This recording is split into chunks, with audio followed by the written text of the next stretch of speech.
Hello. Today we are going to be proving that the Cartesian product of the set of natural numbers and itself and the set of natural numbers have the same cardinality.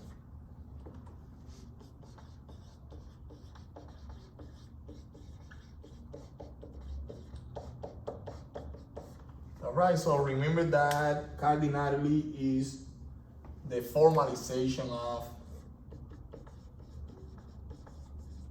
number of elements in the set.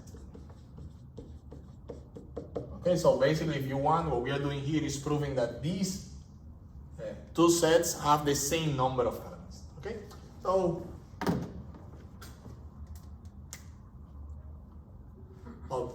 for finite sets, and this is also valid for infinite sets. For finite sets, we have that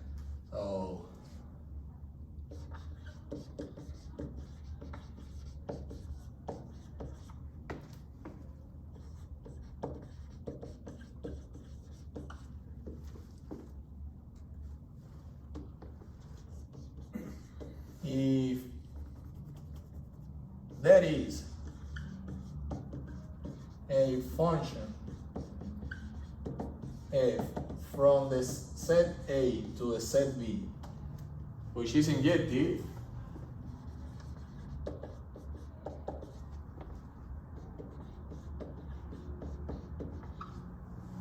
then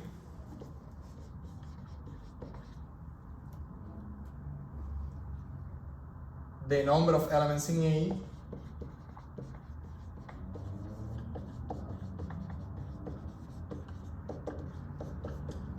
is less than or equal to the number of elements in B.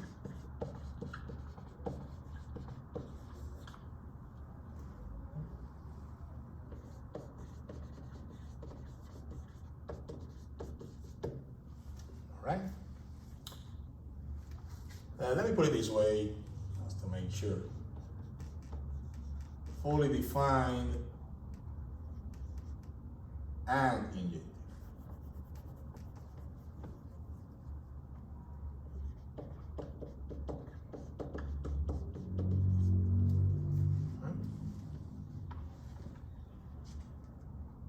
All right. And if there is a surjective function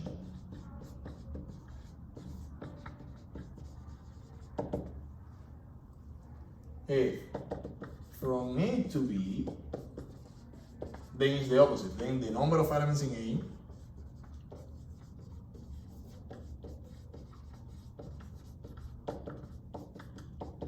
is greater than the number of elements in A. Or greater than or equal to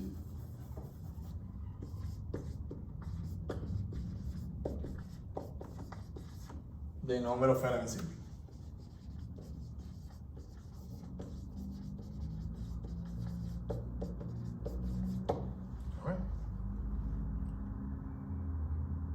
Well, and if these two conditions are satisfied, so if we can find a function that is fully defined, injective, and surjective at the same time, the three conditions, then we have that A and B have the same number of elements, okay?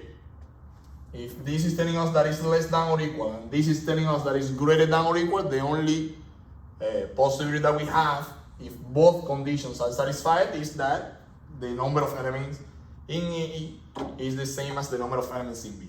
So okay? So basically this is what we need to do here. Well, when we say that two sets, now it doesn't matter if this is finite or infinite, have the same cardinality. Indeed, this is the generalization of same number of elements, because that's not too clear if we are talking about infinite sets. And by definition, what we say is that two sets have the same cardinality, or the same number of elements, if you want to talk a little bit more informally, a function that satisfies these three conditions at the same time. Is it okay? So if we want to prove this, what we need to do is to exhibit one example, at least one example of a function from the Cartesian product of the set of natural numbers and itself to the set of natural numbers, which is fully defined, injective and surjective. And this is what we are going to do. Okay? All right, so what we are looking for is a function from the set of natural number Cartesian product itself to the set of natural numbers that is fully defined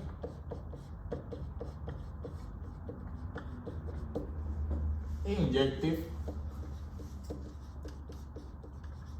and surjective.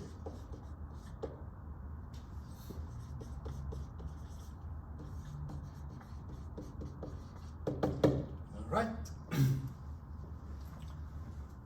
Well, this one I'm gonna give you an example, and then we are gonna see what is the intuition behind this one. So now F is receiving an ordered pair, and N, both components are natural numbers, and it's gonna return a natural number. So I will do this. 2 to n minus 1 times 2n minus 1. Okay? All right? So, for example, if we evaluate this function at 3, 4, the corresponding output is going to be 2 to 3 minus 1 times 2 times 4 minus 1, which is 2 to the second times 7 plus 2 times 4, 8 minus 1, 7. 2 to the second, 3 minus 1 is 4. 4 times 7 is gonna be 28. And well, we can do the same with whichever ordered pair we consider. Is that okay? All right. Well, notice the following. We can raise n 2 to any integer power. Indeed, this is gonna be the exponent here. The exponent is gonna be greater than or equal to 0 because the lowest value that we can put in n is 1, and 1 minus 1 is gonna be 0. But the exponential function never vanishes. So this factor here is gonna be greater than or equal to 1, and natural number. And we can multiply any natural number n by 2 and subtract 1. This is gonna be again the lowest value that we have for n is 1, so this is gonna be at least 2, and minus 1, or this is gonna be at least 1. So okay, so this product is gonna be at least 1. So this is always natural, so this function is fully defined. Okay, this formula here is not limiting us in any possible way, so it's gonna be fully defined.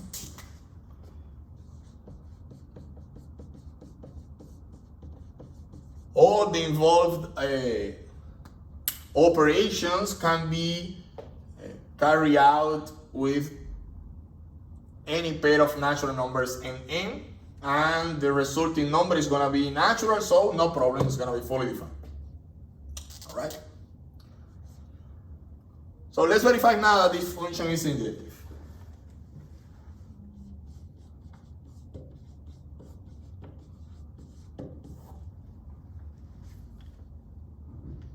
Well, let's use the standard procedure. Let's suppose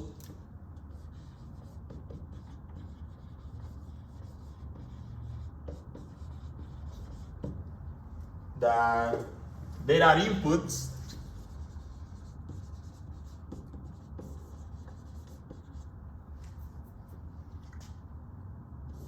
n comma m and n prime comma m prime such that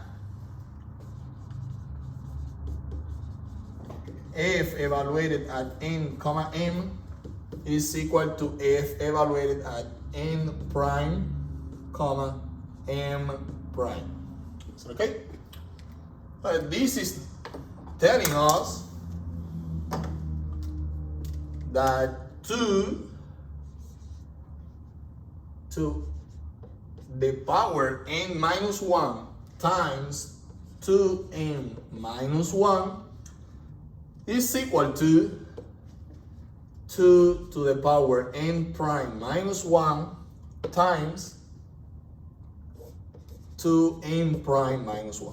Something that we need to notice here is this is a multiple of 2. Alright? So if we subtract 1, so even, this is going to be an even number. If we subtract 1, we are going to get an odd number. Every time we have an even number, if we go to the following, it's going to be odd. If we go to the previous one, it's going to be odd as well. So, okay? So this is going to be odd, and this is a power of 2. So in particular, it's a multiple of 2. So this is even. So this formula here is a product of an even number. More than that, we have a power of 2 here and an odd number. Yes or no? What is going to happen if n is different from n prime? Is that okay? If n is different from n prime, one of these two is going to contain more times 2 as a factor than the other one. Yes or no? So for example, if n is greater than n prime, let's say 4 and 3, this is going to be 2 to 4 minus 1, 2 to 3 minus 1. So here we are going to have a 3, here we are going to have a 2. So this has 2 3 times as a factor, and this has 2 only twice as a factor. So if they are different, one of these two is gonna contain 2 as a factor more times than the other one. Yes or no? But we can start canceling them. We cancel 1, 2 here and 1 with 1, 2 here. Then we cancel a second 2 here with a second 2 here. Is that okay? And the one which has 2 as a factor more times, after we perform all the possible cancellations, we are going to have at least 2, 1 as a factor once. Yes or no? So we can do the same here. We start canceling, we start canceling, we start canceling, we start canceling, we continue canceling, we continue canceling. The one that is bigger, there is going to be a moment in which all the 2's in one of the sides, obviously the one that corresponds to the lower value between these two, all the 2's are going to cancel, and the other side is going to have at least 1 2, which is going to mean that one of these sides has 2 times and odd numbers, and the other time only the odd number is gonna stay. Is that okay? But this cannot happen. This cannot happen because the one we has the remaining 2, that factor is gonna be even because we still have 2 as a factor there, and the other one, all the 2's went away and only the odd factor remained. But an even number cannot be equal to an odd number. Is that okay? So this cannot happen. If this cannot happen, n must be equal to n prime, because otherwise this formula, this equation here with this formula, is leading us to the conclusion that there is an even number that is equal to an odd number, and that is not true. So n must be equal to n prime. Is that okay? But if n is equal to n prime, 2 to n minus 1 is going to be equal to 2 to n prime minus 1, and we can cancel these two.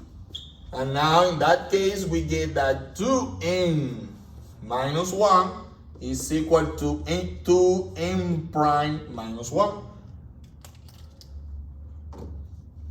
But this minus 1 cancel with this minus 1, and we have that 2n is equal to 2n prime.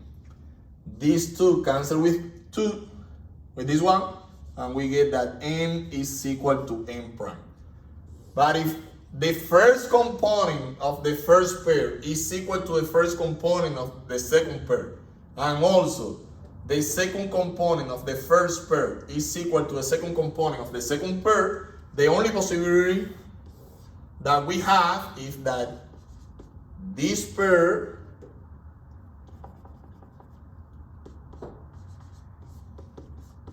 is equal to this one, which tells us that the only way in which we can get the same output is if we use the same input, so the function is injective. So far we have that the function is fully defined and also injective. So okay? Well, the only condition that we need to verify now is the surjectivity. So okay? So let's do that now. Okay, so now we are gonna focus on proving that this function is also surjective. Alright? So let K, every potential output, which is a natural number, is indeed an output. So let K be any potential output.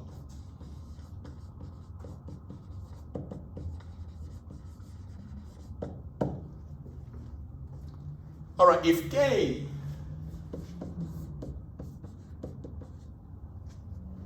is odd,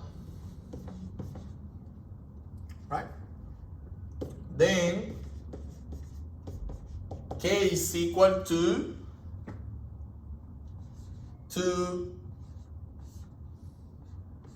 2Q plus 1, is that okay? For some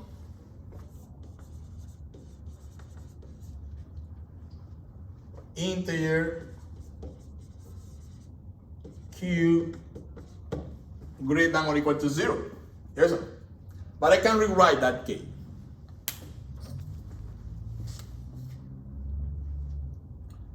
I can put this K as 2 times Q plus 2 minus 2 plus 1. So okay? Why? Because this is 0. So basically what I'm doing here is adding 0, and adding 0 doesn't change the number, so this is equal. And I can group this as, this part here, I'm gonna put 2 as outside, so this becomes 2 times Q plus 1, and minus 2 plus 1 is gonna be minus 1.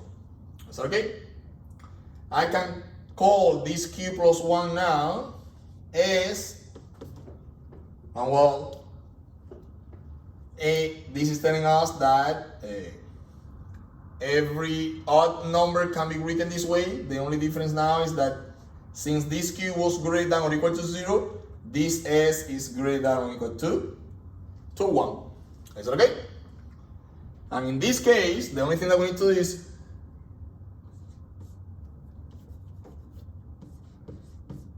let's choose n equal 1 and n equal S. If evaluated at 1, S is gonna give us 2 to 1, that is the value of n now, minus 1 times 2S minus 1, But 1 minus 1 is 0, so this is 2 to the power 0 times 2s minus 1. But 2 to the power 0 is 1, so all this is 2s minus 1, which is k. So this is telling us that every odd number is gonna be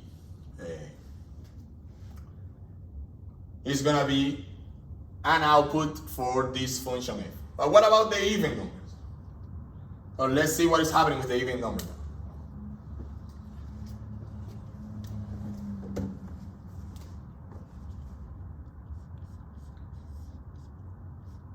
If k is even, or k is a multiple of 2, yes or no?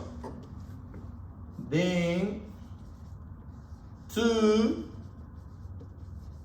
divide this k, yes or no? Oh. K is equal to 2 times q for some integer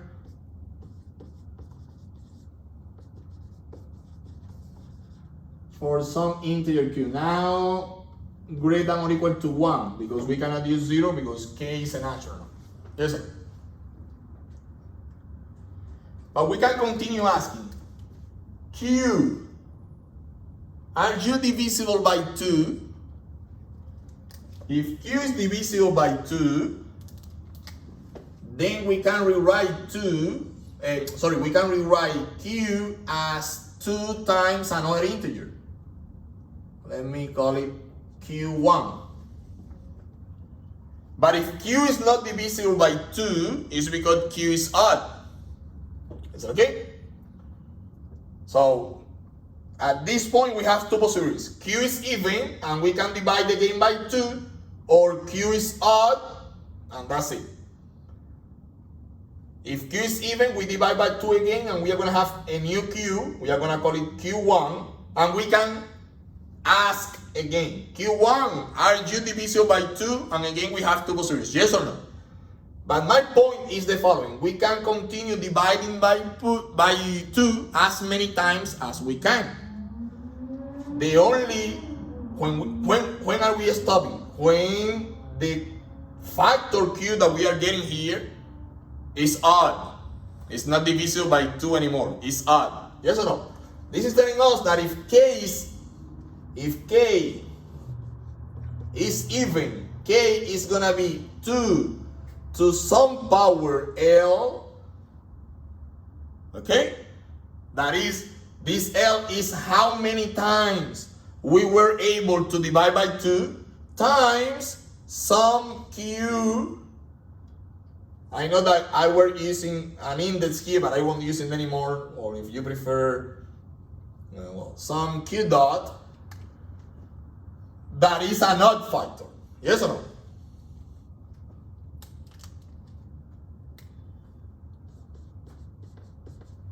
So every even, we can write it this way. And now, I'm gonna continue here. Sorry, I don't have more space, but I don't want to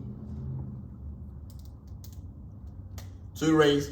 So in this case, we can take n as L plus 1. Why I'm adding 1? Because in my formula I'm gonna subtract 1, and I want that the result here to be L. So n is equal to L plus 1, and this is odd. So again, q dot, I can write it as 2 times some s minus 1, and I will get n as s. Is that okay? And this is giving us that f evaluated at this n, or if you prefer, L plus 1 s is gonna be 2 to L plus 1 minus 1, when it's 2 to the L, times 2s minus 1. But this product is exactly our even potential output k, and this is proving that not only the even are outputs for this function, the not only the odd numbers are outputs for this function, the even number, all the even number are gonna be reached too. So okay? Just let me illustrate this with an example. If I give you any even number, let's say 24, what I'm doing? 24, are you even? Yes. I can write 24 as 2 times 12. 12, are you even? Yes. So I can write this 12 as 2 times 6. So I have 2 again. Is that okay? 6, are you even? Yes. So I write this 6 as 2 times 3. And at the end, this is going to be 2 to the third, okay, times 3. Okay, this is what I did here in general. In this specific case, L is going to be 3 and Q dot is going to be 3 as well. So what is going to be N in this case? Not 3, 3 plus 1, which is 4. And what is going to be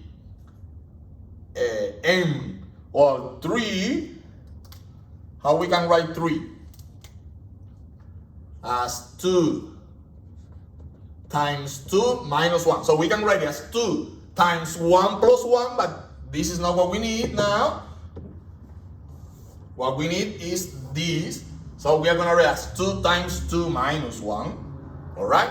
So this is telling us that M is going to be 2. Now if we evaluate F at 4, 2, this is going to be 2 to 4 minus 1, which is 3, times 2 times 2 minus 1. And this is 2 to the third times 3, which is 8 times 3 equals 24. So this that we did here with this specific example was what I did here with any even number. That's okay? So again, here we prove that every odd number is an output, and here we prove that every even number is an output. So this function is also surjective. We already had that this function was fully defined and injective, so this is an example of a function that is fully defined, injective, and surjective, and we have proven then that the number of elements in this set is equal to the number of elements in this set. Alright? So they have the same cardinality. Okay? So just because the proof of surjectivity was a little bit messy, let me rewrite it here. So again, very quickly, we are considering any potential output, so any natural number. We have two possibilities. That potential output is either odd or even. If it's odd, I think that part was good. We can write K as 2s minus 1 for some integer s greater than or equals to 1, and f evaluated now at 1 comma s is gonna be 2 to 1 minus 1 times 2 s minus 1. 2 to 1 minus 1 is 2 to a 0, which is 1. So this is 1 times 2s minus 1, which is 2s minus 1, and is k. Okay? But if k is even, 2 divides k, at least 1.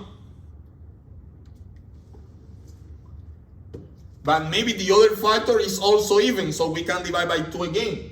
And we get a third factor now. We have 2 factors that are equal to 2, and we have a third factor.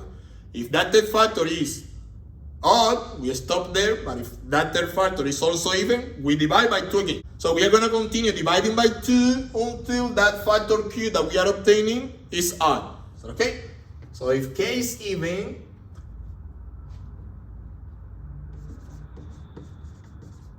we can write k as 2 to the power L times Q dot, where L is greater than or equal to 1 and Q dot is odd.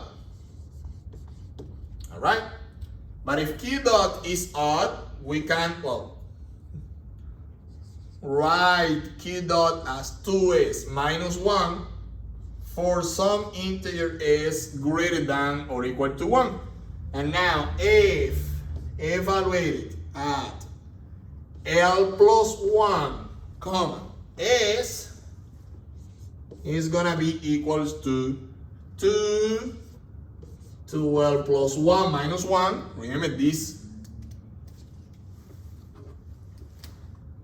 All this is our n now, so it's 2 to the n minus 1, but all this is n, times, this is m, so now it's 2 times s minus 1.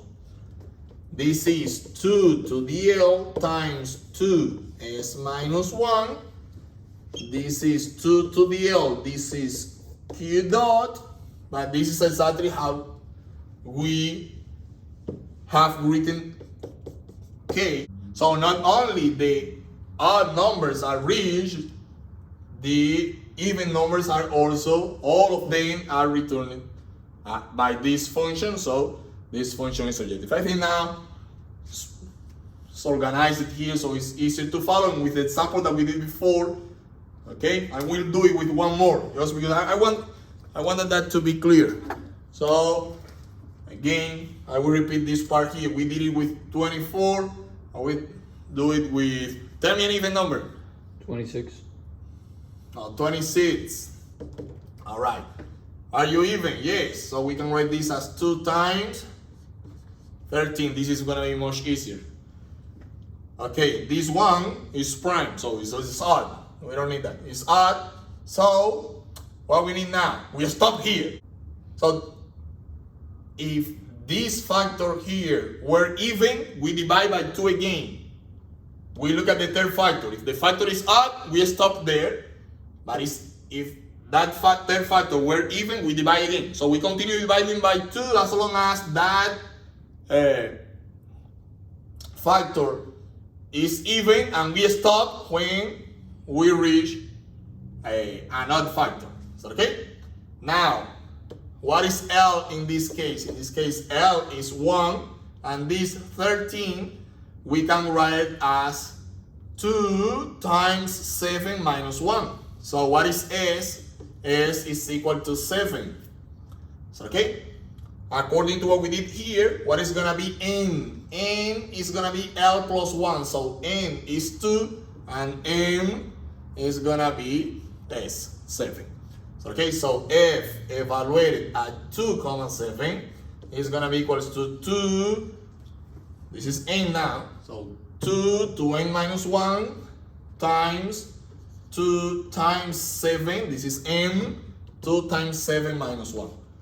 This is 2 times 14 minus 1 is 13, 26. That was the value of K that we chose. So, okay, so this is the idea here, but in general, all right? Okay, all right, let me explain the intuition behind this function here a little bit. So notice that we have the set of natural numbers here, we have the set of natural numbers here, so if you want, you can think of this as an infinite matrix. All right, so every entry here is giving us an element of n Cartesian product n.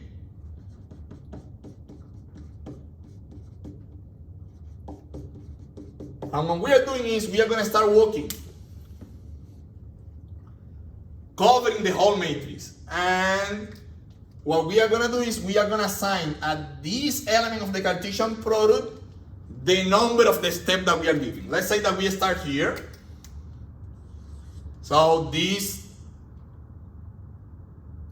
order pair is receiving this, since this is the first step, is receiving value 1. We move to the next step. Now this is a step 2. So this ordered pair here is receiving as output the natural number 2. Then we go here, this one is gonna be receiving 3 as the output. We move to the right, 4, we get down, 5, we continue down here to 3, 1. This is gonna be 6, we go down and we start going up.